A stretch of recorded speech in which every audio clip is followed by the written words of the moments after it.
Halo, assalamualaikum warahmatullahi wabarakatuh. Balik lagi di channel Motor Supra Koperasi, cuy. Ini adalah part ketiga dari video motor VR K1 upgrade skok depan NMAX ya, cuy. Dan di part ketiga ini adalah part yang mungkin kalian tunggu-tunggu ya, karena semua part udah kepasang sempurna dan hasilnya seperti ini.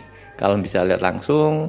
Mungkin ada beberapa orang yang nggak suka dan mungkin ada beberapa juga orang yang suka. Itu relatif ya, karena selera orang berbeda-beda. Tapi menurut saya pribadi ini looknya jadi lebih keren, garang, dan nggak cupu lagi seperti standarnya sebelumnya yang kayak unyu-unyu gitu. Tapi setelah dipasang skok upside down NMAX ini kelihatan lebih garang banget, cuy. Keren lah menurutku. Cuman ya itu tadi kendalanya karena terlalu panjang, jadi rada jonggrang gitu ya, ketinggian di bagian depan. Tapi itu gampang lah untuk masalah downsize, mungkin nanti kita pikirkan sambil jalan ya, cuy ya. Yang penting partnya udah kepasang sempurna semua dan nggak ada kendala sama sekali. Oke, kita langsung lihat dari dekat gimana hasilnya dan apa aja kesulitan yang kita temuin di part 3 ini, cuy. Untuk bagian depan di sini, kemarin di video part 2 itu spakbor depan itu kan aku ada kendala ya untuk pemasangan. Dan udah aku ceritain juga gimana nanti cara pemasangannya dan hasilnya seperti ini. Di bagian sini udah aku papas semua ya, biar spakbor ini bisa masuk ke bagian dalam dan otomatis hasilnya akan seperti ini. Sebenarnya ini masih kurang, motongnya masih kurang. Cuman kalau kita potong lagi itu akan lebih jelek, cuy. Hasilnya juga nggak pantas banget. Jadi nggak masalah, aku biarin seperti ini ya, nggak terlalu nggak terlalu maju ke depan, cuman masih ke depanan sih. Kalian bisa lihat ujungnya itu masih kurang mundur, nggak masalah. Itu tinggal nunggu beberapa minggu atau bulan ke depan, nanti kita ganti spakbor yang lebih simetris dengan desain motor VR-nya. Untuk sementara kita pakai spakbor ini dulu, yang penting udah kepasang sempurna dan nggak ada kendala sama sekali. Di bagian cakram nggak ada masalah sama sekali juga, nggak ada seret, nggak ada miring atau apa, itu nggak ada. Jadi benar-benar kepasang dengan sempurna untuk bagian piringan, dan itu yang bikin saya bangga, itu hasil dudukan pangkolnya itu hasil kayak kita sendiri dan hasilnya cukup mantep ini ya, kemakan semua ya. Jadi tinggal ujung-ujung sebelah sininya aja yang kemakan, itu nggak masalah. Yang penting di bagian tengah ini kemakan semua ya, di bagian piringan cakramnya. Terus kemarin juga kita ada tambahan masalah ya di bagian dudukan selang rem, dan hasilnya kita bikinkan dudukan selang rem di bagian sini. Dan ini bener-bener mikir banget, cuy. Kalau kita taruh agak ke belakang sini itu mentok di bagian sini, panel belakang sini. Jadi kita harus bikinkan lebih tipis, lebih simpel supaya ini nggak mentok di bagian belakang sini. Dan hasilnya seperti ini. Ini kita bikinkan dengan plat 1 mili. Dan hasilnya cukup rapi. Kita cat dengan warna hitam doff ya, biar nyamar gitu, nggak terlalu kelihatan kalau warna silver. Ya, looknya jadi cakep banget dan keren banget, mantap.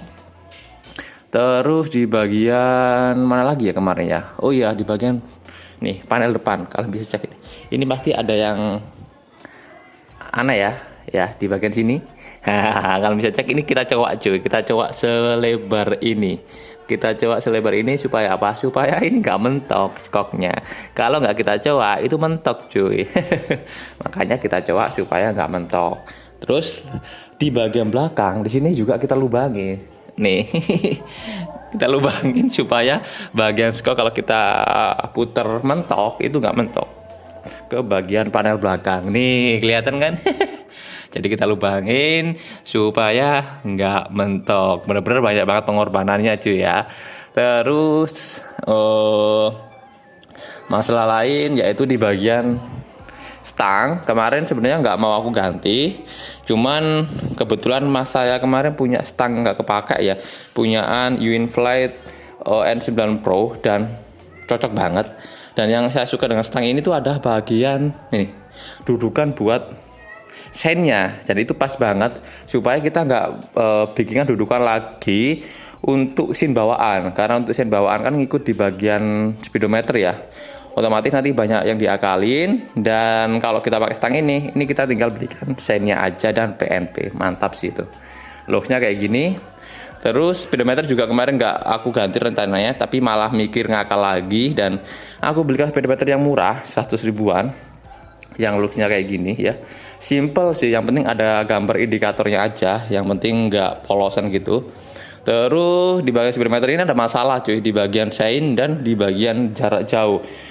Maksudku itu di lampu ini sein dan jarak jauh ini nggak aku aktifin ya. Kenapa? Karena di bagian saklar VR ini itu main minus ya, bukan plus. Jadi kalau kita sambungin kabel body ke speedo, tombol belum dinyalain, itu lampu di sini udah nyala otomatis cuy. Jadi lampu ini tuh nyala terus. Kalau lampu jarak jauh itu kalau posisi kita matikan itu dia nyala, tapi kalau kita nyalakan dia mati gitu loh. Jadi malah ribet. Kemarin sempat tanya-tanya di grup juga, ada temen yang di grup video call ya, aku minta itu video call dan caranya itu cukup ribet, pakai motong-motong kabel gitu. Ya wes lah, daripada ribet-ribet mending nggak ada aktifin aja. Toh itu nggak terlalu berpengaruh banget, jadi kita tinggal kebiasaan aja, lihat sein-nya biar nggak lupa, matiinnya aja sama jarak jauhnya aja, gitu aja sih. Jadi masalah itu tak abaikan aja, mungkin next aja kalau ada project lain kita pikirkan. Kalau sekarang nggak usah, yang penting udah kepasang dulu, kita coba dulu. Nah nanti kalau masalah-masalah kecil seperti itu kita pikirkan di belakangan. Yang penting kita bisa test drive dulu, karena nggak sabaran cuy. Terus kemarin ada masalah baru ya di bagian nih switch kaliper. Nah di situ kemarin aku beli harga 20 ribuan ya. Itu nggak bisa nge-switch cuy. Jadi kalau di rem itu lampu belakangnya nggak nyala. Ya nggak tahu kenapa. Padahal itu baru. Padahal ini aku beli baru ya. Mungkin harganya murah. Nggak murah-murah banget sih sebenarnya, 20 ribu, dan mereknya juga KTC ya kemarin. Kita atau KTC gitu. Ya mungkin karena ada masalah di produknya ya, otomatis lampu belakangnya nggak nyala kalau di rem. Terus kemarin aku sempat tanya masku, ternyata dia punya dan ini aku pinjem. Nanti aku gantiin kalau udah dia pakai gitu, karena ini kemarin nggak kepakai, jadi aku pakai dulu dan hasilnya udah nyala lampu sein lampu belakang kalau di rem. Tuh looknya kayak gini cuy, keren banget cuy. Ini yang bikin keren sih. Ini apa ya, enak banget tuh. Ini pertama kalinya aku pakai rem radial ya. Untuk pengeremannya itu pakem banget dan nggak terlalu keras gitu loh. Jadi mantep banget lah ini SCBA Spark, mantap, nggak kecewa lah beli. Terus di bagian dudukan stang ya, di bagian duduk stang kita pakai punyaan Unity. Nggak tahu Unity itu Unity atau Unifly sih. Unifly lah, Unifly itu merek apa nggak tahu ya, pokoknya udah kepasang. Kemarin juga ini minta sama masku, nggak kepake juga, nanti kita gantiin kalau dia pakai. Dan hasilnya PNP juga itu cuy, looknya keren, lebih kelihatan premium di bagian belakangnya itu cuy. Oke.